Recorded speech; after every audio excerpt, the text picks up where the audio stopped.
구원이란 죄의 상태에서 벗어나 하나님께로 돌아가는 것을 말합니다.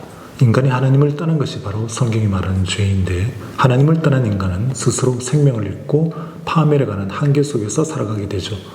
탐욕과 전쟁과 살인과 경쟁과 파괴, 삶의 의미의 상실과 허무가 끊임없이 반복되는 과정 속에서 죄의 인간은 스스로 파멸해가는 과정을 경험하게 됩니다. 이러한 죄의 상태에서 하나님께로 돌아가는 것이 바로 구원입니다. 하나님께로 돌아갈 때 인간은 원래의 모습으로 회복되고 치유되며 완성되어가는 구원을 경험하게 됩니다. 우리 인생에서 예수 그리스도를 만나고 그리스도와의 교제 속에서 하나님이 창조하신 원래의 나를 회복하는 것이 바로 나의 구원인 것입니다. 그러므로 구원이란 죽어서 경험되는 사건이 아니라 바로 지금 내가 예수 그리스도를 믿고 나의 삶이 치유되고 변화되는 모든 것이 구원의 체험인 것입니다. 성경을 보면 제자들이 그랬고, 향유를 부은 여인이 그랬고, 삭개오가 그랬고, 창기와 세리가 그랬고, 그리고 예수님을 만났던 수많은 사람들이 그랬습니다. 구원은 예수 그리스도 안에서 원래의 나를 회복해가는 체험의 전 과정입니다. 물론 이 땅에서 우리가 경험하는 구원에는 한계가 있습니다.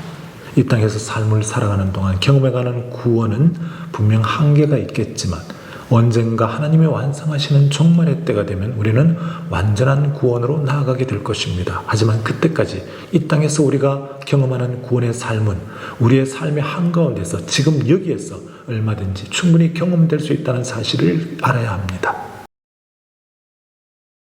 구원을 체험하기 위해서는 두 가지가 반드시 조화를 이루어야 합니다. 하나는 성서와 기도와 신앙생활 등에서 구원을 체험하는 것입니다. 다른 하나는 가정과 사회라는 삶의 영역에서 체험하는 것입니다. 지금까지 한국교회는 구원을 특별한 기도와 신앙, 즉 종교적 영역에서만 체험되는 것으로 강조했습니다. 그러다 보니 신앙인들 가운데는 구원을 자신의 일상의 삶에서 체험되는 것이라고 생각하지 않는 경향이 많습니다. 우리는 기독교인이지만 동시에 가정의 한 구성원이고 사회인입니다. 우리의 대부분의 삶은 가정과 사회에서 이루어집니다. 만약 하나님이 일요일에 교회에서만 체험된다면, 특별한 종교적 영역에서만 체험된다면 우리의 삶의 대부분을 차지하는 일상에 있을 삶은 무엇일까요? 구원이 종교적 영역에서만 체험된다면 우리 삶의 대부분을 차지하는 일상의 삶은 의미가 없어집니다. 우리는 일상의 삶에서 얼마든지 구원을 체험할 수 있습니다. 가령 우리가 살아가는 삶 속에서 도움을 필요로 하는 한 생명을 위해 기도할 때, 나에게 해를 입힌 누군가를 진정으로 용서할 때, 소외된 자와 가난한 자들을 위해 일정한 금액을 후원하기 시작할 때, 약자를 위해 작은 도움을 실천할 때, 의로운 일을 위해 헌신할 때 우리는 구원을 체험하고 그리스도를 만납니다. 또한 우리의 가정과 우리의 일상의 삶에서 가장 작은 일에 우리의 삶을 헌신할 때도 우리는 구원은 우리가 살아가는 삶의 모든 차원에서 경험되기 시작합니다. 예를 들면 이런 것입니다. 내가 좌절 가운데 있을 때 누군가 나에게 다가와 신앙 안에서 말씀의 교제를 나누는 가운데 내 안에서 인생의 무의미와 허무가 극복되고 삶의 의미와 목적을 새롭게 발견할 때 바로 나는 지금 현재적으로 구원을 체험하는 것이 됩니다. 또한 가난으로 인해 삶을 포기하려는 누군가에게 다가가서 내가 가진 소유의 일부를 나누는 가운데 가난한 이들이 삶의 끈을 놓지 않고 다시 일어설 때 나를 통해 가난한 이들이 현재적으로 구원을 경험하는 것이 됩니다. 구원자는 오직 예수 그리스도 한 분밖에 없습니다. 하지만 하나님은 예수 그리스도 안에서 우리를 부르시고 우리에게 구원자의 삶을 살아가도록 인도하십니다. 구약 창세기 2장에서 아담을 위해 하와를 창조하신 하나님은 그녀를 돕는 자라고 말씀합니다. 여기서 돕는 자를 의미하는 히브리어 에제르는 구원하는 사람이라는 뜻입니다.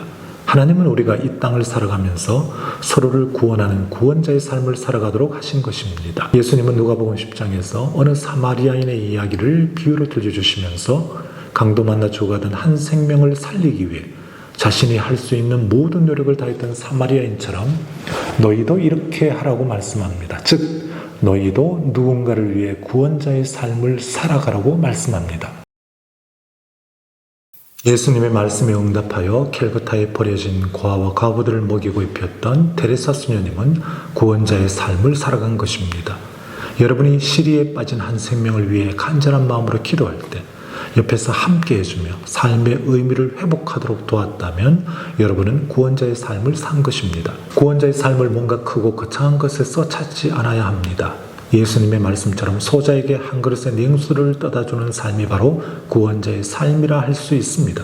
그리고 구원자의 삶을 좀 더 넓은 의미로 해석하면 지구의 환경 보호를 위해 재활용을 실천하거나 자연과 생명을 보호하는 일에 동참하는 것도 크게 보면 구원자의 삶이라 할 수 있을 것입니다. 이제 여러분에게 묻고 싶습니다. 여러분은 예수 그리스도 안에서 구원을 어떻게 경험하고 있습니까? 그리고 여러분은 구원자의 삶을 어떻게 살아가고 있습니까?